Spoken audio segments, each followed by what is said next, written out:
merasa ada yang diduga melanggar hukum dan menimbulkan kerugian ke saya. Kenapa?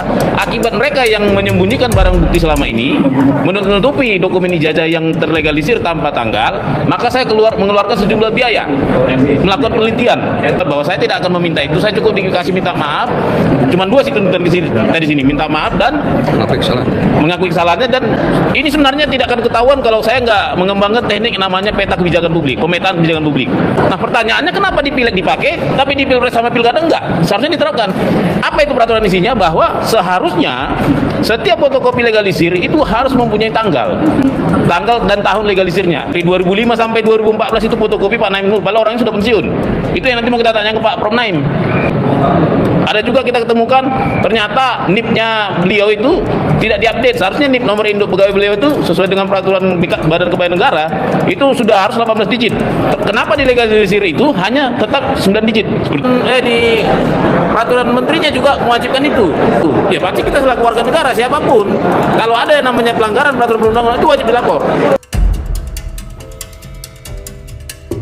Isu ijazah palsu Jokowi ini semakin memanas. Kali ini Bonatua Silalahi menggugat kembali. Gugatan kali ini bukan main-main. Prof Naim yang saat itu sudah pensiun, akan tetapi di legalisir ijazah Jokowi masih tercantum bahwa yang menandatangani adalah Prof Naim. Kali ini pun ikut digugat. Tentunya ini sangat menarik sekali dan ini bukan main-main. Dan ini menjadi sebuah titik terang yang sangat-sangat terang sekali. Apakah dokumen yang dilegalisir tersebut adalah dokumen buatan pasar pramuka? Akan terbongkar semuanya di sini. Saya itu tahun 2022 itu terpanggil selaku sesuai dengan undang-undang Sisdiknas sama Dikti, terpanggil untuk mengabdikan ilmu saya menyelesaikan masalah bangsa. Waktu itu saya program doktor. Jadi saya lakukan penelitian kebijakan publik, mengkaji sebenarnya asli nggak sih ijazah beliau ini, karena 2022 waktu itu sudah rame. Akhirnya saya abdikan ilmu saya, teliti. Nah, dan akhirnya ya puncaknya sekarang. Puncaknya ketika saya mendapat barang bukti dari KPU, itu pun setelah bersidang cukup lama di KIP. Nah, dari sinilah saya terakhir merasa ada yang diduga melanggar hukum dan menimbulkan kerugian ke saya. Kenapa? Akibat mereka yang menyembunyikan barang bukti selama ini, menutupi dokumen ijazah yang terlegalisir tanpa tanggal, maka saya mengeluarkan sejumlah biaya melakukan penelitian. Bahkan untuk penelitian ini saya menuliskan 2 working paper jurnal, ya, artikel jurnal saya di internasional. Nah, itu nanti yang menjadi kerugian material saya. Makanya kita ajukan ke sini sebagai istilahnya kerugian nyata. Namun itu pun saya sudah berbesar hati dengan Pak Nur juga penggugat bahwa saya tidak akan meminta itu. Saya cukup dikasih minta maaf. Cuma 2 sih tuntutan di sini, minta maaf dan mengakui kesalahannya dan mungkin 50 juta per tergugat. Jadi sekitar berarti 450 juta. Itu pun bukan untuk saya, bukan untuk kita, tapi untuk biaya pengiklanan minta maaf mereka. Seperti itu. Itu aja. Kalau celah hukumnya itu apa sih Pak yang membuat kesalahan gugatan ini masuk? Jadi gini, ini sebenarnya tidak akan ketahuan kalau saya nggak mengembangkan teknik namanya peta kebijakan publik, pemetaan kebijakan publik. Akhirnya ini tampak normal. Kenapa? Karena ada peraturan yang tidak dipublis, yaitu peraturan Menteri nomor 59 tahun 2008 tentang standar-standar legalisir fotokopi. Nah, setelah saya kembangkan teknik kebijakan publiknya, pemetaan, saya ketemu peraturan ini. Dan uniknya peraturan ini sebenarnya sudah diketahui KPU. Kenapa? Peraturan ini ternyata dipakai juga di PKPU tentang pileg. Nah, pertanyaannya kenapa di pileg dipakai, tapi di pilpres sama pilkada enggak? Seharusnya diterapkan. Apa itu peraturan isinya? Bahwa seharusnya setiap fotokopi legalisir itu harus mempunyai tanggal dan tahun legalisirnya. Kenapa? Ya, kalau tidak dibuat tanggal, mau bagaimana kita menuntut? Itu kan putusan tun. Kan kewajiban kita bisa menggugat itu kan 90 hari setelah pengesahan. Kalau nggak ada tanggalnya mau gimana? Mau berlaku seumur hidup atau tidak boleh dituntut? Nah, dari situ lagi setelah saya menemukan peraturan menteri tadi, itu kan 2008, berarti 2005 belum berlaku kan gitu kan? Saya cek lagi, saya cari lagi. Ternyata ada keputusan menteri pendidikan nomor 324 yang ternyata hilang juga, right juga dari JDH namanya, Jaringan Dokumentasi Informasi dan Hukum. Akhirnya saya minta lagi ke Kementerian Pendidikan Dasar Menengah, saya minta itu.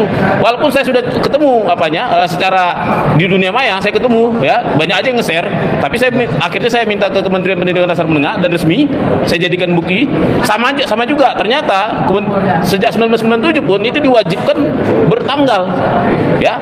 Jadi jangan ada alasan peraturan UGM internalnya begini nggak mewajibkan, ya tidak. UGM itu kan di bawah Kementerian Pendidikan, nggak boleh buat peraturan sendiri seperti itu. Berarti tanggal itu yang ditekankan dalam gugatan itu? Ya, meskipun ada nanti beberapa yang kita mau ungkapkan, misalnya kenapa fotokopi itu terlegalisir itu hanya atas nama Pak Naim dulu. Dari 2005 sampai 2014 itu fotokopi Pak Naim dulu, padahal orangnya sudah pensiun. Itu yang nanti mau kita tanya ke Pak Prof Naim. Kan Prof Naim kita jadikan juga sebagai tergugat ya. Nanti kita tanya ke Prof Naim, apa benar Prof Naim melegalisir meskipun sudah pensiun? Ada juga kita ketemukan ternyata NIP-nya beliau itu tidak diupdate. Seharusnya NIP nomor induk pegawai beliau itu sesuai dengan peraturan Badan Kepegawaian Negara itu sudah harus 18 digit. Kenapa dilegalisir itu hanya tetap 9 digit seperti itu? Undang-undang lebih parah. Undang-undang dilanggar loh. Jadi gimana Kapolda tadi hasil sidang? Kapolda gimana? Puas, tidak puas? Saya justru puas. Kenapa? Semua KPU datang dari Solo juga, tadi saya Gubernur Solo. Semua Bawaslu datang. Tergugat UGM dan dekat yang menantangani Profesor Naim dan Profesor Budi datang. Itu suatu kemajuan. Jarang orang berarti kan mereka menghargai sidang ini. Mereka konsen dengan sidang ini. Saya merasa terharu di situ ya. Betapa banyaknya tergugat, tapi datang semua. Masalah mungkin nanti kita bersidang bagaimana ya kita tunggu prosesnya. Saya berharap nanti kita mediasi, mereka minta maaf saja. Saya nggak mau nuntut uangnya. Minta maaf aja udah. Cukup minta maaf saja. Cukup, mediasinya. Minta maafnya ke siapa? Ke rakyat. Rakyat Indonesia. Iya, rakyat Indonesia. Saya nggak mau uangnya, saya bilang nggak butuh. Mungkin tadi saya minta di situ uangnya 450 juta, 50 juta per orang. Enggak. Saya nanti mediasi saya bilang cukup minta maaf aja ke rakyat Indonesia. Udah. Sisanya urusan rakyat Indonesia nanti mau diapakan. Menurut Bapak alasan apa sih yang mengharuskan para tergugat itu untuk meminta maaf kepada rakyat? Mereka jelas tidak memenuhi ajas umum pemerintahan yang baik, AUPB. Ya. Jadi jelas-jelas undang-undang mensyaratkan legalisir fotokopi, legalisir setiap legalisir harus ada tanggal, bulan dan tahun. Peraturan menterinya juga mewajibkan itu. Peraturan Menteri Pendidikan Nasional, keputusan menteri juga tahun 1997 juga mewajibkan itu. Ya pasti kita selaku warga negara siapapun, kalau ada yang namanya pelanggaran peraturan perundang-undangan itu wajib dilapor. Kita kan taat peraturan, gitu ya. Pak, selain permintaan maaf tadi Bapak juga ada permintaan material ya Pak ya? Iya. Ya itu gimana Pak teksnya berapa? Saya itu selama penelitian itu menghabiskan, saya hitung sudah hampir 419 juta. Saya sampaikan di gugat. Kenapa? Akibat meneliti ini saya harus menerbitkan 2 artikel jurnal internasional. Bisa dicek di SSRN working paper. Saya juga kemana-mana jalan. Saya juga bersidang 6 bulan di semua instansi. Ya, karena mereka pada nggak mau ngasih. Nah, ini saya bilang ini kerugian material. Seandainya tadi ini tidak ada barang bukti yang melanggar hukum, ya saya rela rugi. Tapi ternyata setelah lihat barang, ternyata saya rugi dong. Jadi saya mau menuntut material bahwa kerugian saya jelas nyata, bahwa saya untuk mengungkap ini saya habis 419 juta. Berarti sebesar 419 juta yang Bapak minta ganti rugi. Iya, tapi cukup dengan kata maaf saja. Yang penting mereka mengakui bahwa saya ada pengeluaran. Seperti itu ya. Nggak harus diganti ya Pak? Nggak harus lah, saya juga suka rela mengerjakannya, kan gitu kan. Saya bilang nanti di tuntutan saya kan kasih 7 bukti. KIP sudah menguji bukti saya memang penelitian. Saya harus masuk Scopus dulu macam segala. Artinya secara penelitian saya jangan diragukan lagi. Makanya saya bilang saya meneliti, ya mungkin para 19 itu anggap saja ini saya amal saya untuk negara ya. Akhirnya Bonatua Silalahi mengajukan gugatan kembali ya, gugatan perdata.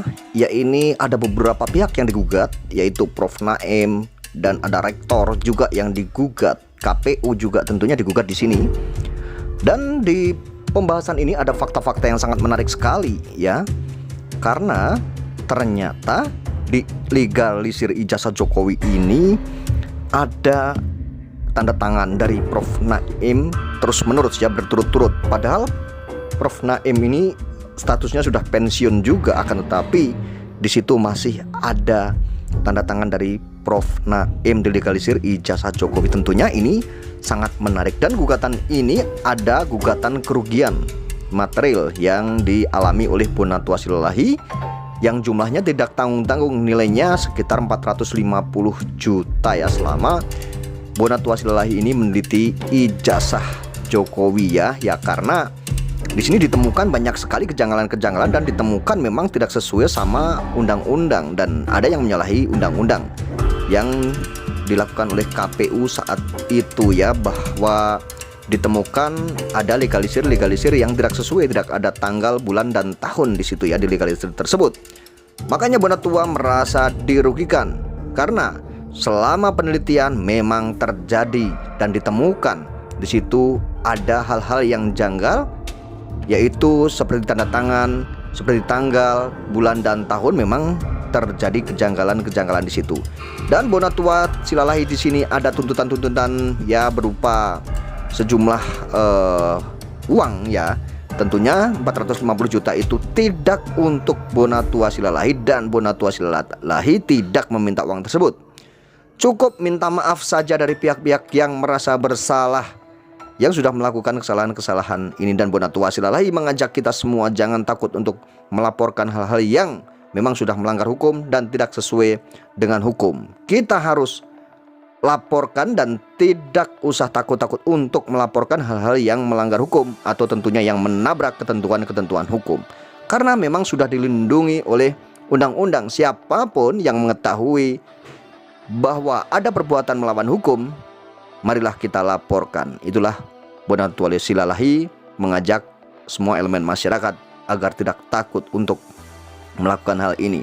Dan tentunya ini sangat menarik sekali di isu ijazah Jokowi ini, ijazah palsu ya. Isu ijazah palsu ini sangat menarik sekali karena jadinya ada beberapa hal yang terungkap di sini. Ini adalah suatu pembelajaran buat kita semua dan pembelajaran baik buat bangsa ini tentunya, agar semua lembaga-lembaga atau pejabat-pejabat terkait yang tentunya yang ada hubungannya dengan Bonatua Silalahi yang digugat tersebut nantinya akan lebih berhati-hati, seperti rektor, seperti Prof Naim, seperti KPU ya, seperti Andri, itu nantinya akan lebih berhati-hati kalau misalkan ada pilkada atau pemilihan-pemilihan kedepannya, agar lebih hati-hati mengenai tentang dokumen ya, karena ini sangat sensitif sekali saat ini ya tentang dokumen ini.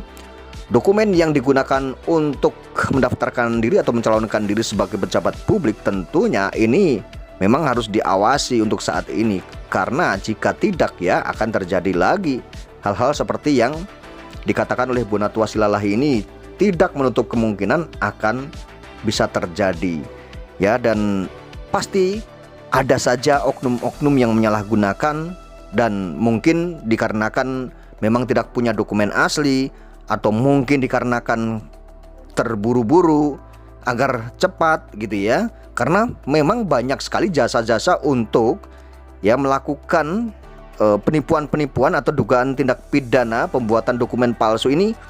Memang ada sebenarnya banyak sekali contohnya yang sempat beredar dan tentunya kita semua pasti dengar, yaitu Pasar Pramuka yang diduga untuk sering mencetak dokumen-dokumen palsu yang dilakukan oleh oknum-oknum yang tidak bertanggung jawab atau oknum-oknum yang tentunya itu sengaja melakukan pelanggaran hukum ya, karena memang tidak mempunyai dokumen tetapi ingin mempunyai dan ingin memiliki dokumen, dan akhirnya mereka membuat dokumen-dokumen palsu. Dari situlah ini adalah pelajaran-pelajaran berharga agar nanti kedepannya untuk para calon pejabat-pejabat publik di negeri kita ini tidak melakukan hal-hal yang tentunya menyimpang dari hukum atau menyimpang dari undang-undang. Dan tentunya ini ada konsekuensi hukumnya jika nanti memang para pejabat ini yang menggunakan dokumen-dokumen palsu atau dokumen-dokumen yang tidak layak untuk mendaftarkan atau mencalonkan diri sebagai pejabat publik, harus dikasih sanksi yang berat agar mereka ini nanti tidak melakukan hal-hal yang serupa, dan tidak ada lagi calon-calon pejabat publik juga ikut menyalahgunakan aturan-aturan perundang-undangan sesuai yang berlaku di negara kita ini, tentunya seperti itu. Karena jika ini dibiarkan, memang benar Bonatua Silalahi ini selaku peneliti ini sebenarnya memang harus dapat apresiasi karena sudah membuat atau mencerahkan kita semua dan sudah membuka mata kita semua bahwa memang ada di lembaga-lembaga, di institusi ya, memang ada saja hal-hal yang seperti ini atau hal-hal yang tentunya melanggar tindak pidana ya, dugaan-dugaannya seperti ijazah yang digunakan Jokowi saat ini, seperti legalisir yang tentunya legalisir ini tidak layak dan ada kejanggalan-kejanggalannya seperti tanggal, tahun, bulan dan tanda tangan legalisir dari Prof Naim. Ini memang ada dugaan-dugaan yang tentunya melanggar perundang-undangan yang berlaku sesuai Kementerian Pendidikan gitu ya. Memang sudah diatur di situ, akan tetapi di sini tidak sesuai peruntukannya dan tidak sesuai dengan perundang-undangan yang berlaku. Dari sinilah Bonatua Silalahi bergerak dan memang bagus sekali di sini membuka mata kita semua dan memberi pencerahan. Ini adalah pelajaran berharga buat pejabat-pejabat di republik ini atau di negeri ini agar ke depannya lebih baik lagi ya. Tidak terjadi hal-hal yang seperti saat ini sedang digugat oleh Bonatua Silalahi.